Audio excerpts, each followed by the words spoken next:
People always ask why I don't drive. Some assume I'm afraid of accidents or that I just never learned. But the truth is, I used to travel everywhere. I used to hitchhike across the country without a second thought. Until Minnesota, 1999. After that, I never got into a stranger's car again. I was 21 at the time, restless, aimless, a little wild, I guess. I'd just dropped out of college and decided to find myself on the road, which is really just another way of saying I had no clue what I was doing.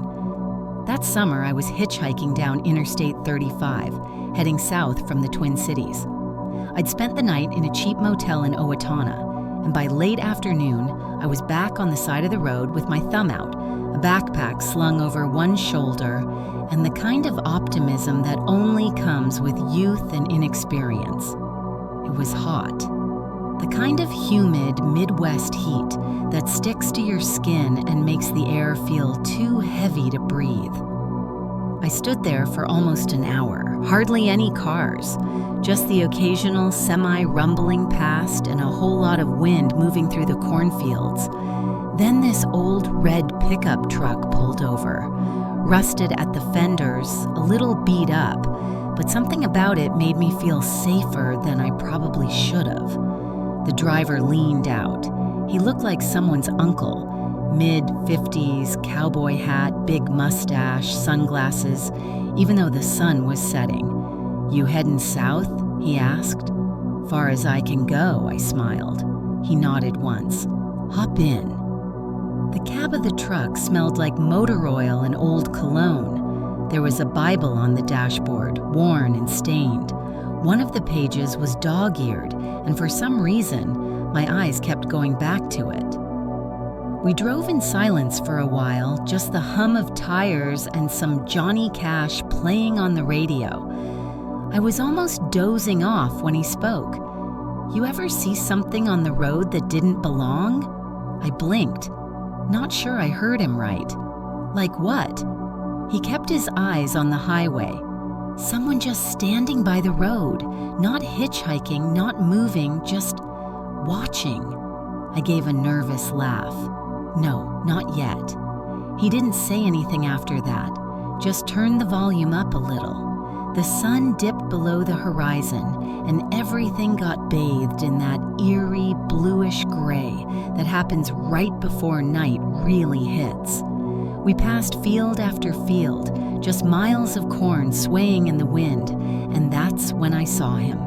A man standing just inside the cornfield, maybe 10 feet back. He was facing the road, wearing a long, dark coat, even though it was hot as hell. He didn't move, didn't blink, but I swear, his head followed us.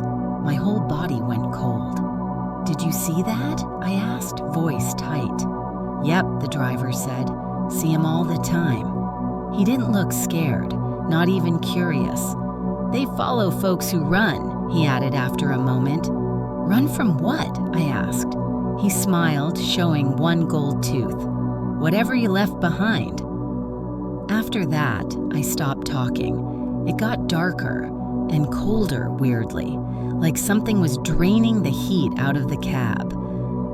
I watched the temperature gauge dip even though it was August. Then the truck slowed.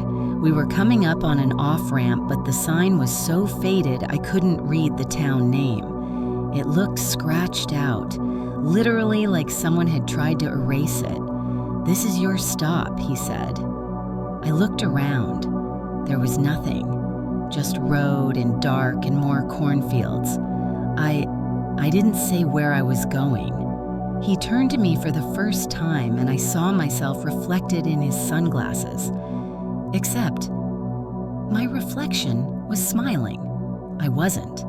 "You don't belong here anymore," he said. "Time to meet the others." And then, I was outside the truck, standing on the shoulder. The truck was gone. No headlights, no engine noise, nothing. I was completely alone. I walked, don't know how long, just kept going, trying not to cry. Every sound, every whisper of wind in the corn made my skin crawl. Eventually, I saw a figure on the other side of the road. It was that same man from the field, but closer now. And when he stepped forward into the moonlight, I saw his face.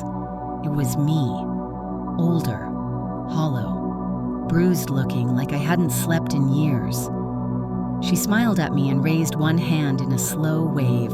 I ran until my legs gave out. I curled up on the side of the road, shaking and sobbing until a trucker found me after sunrise.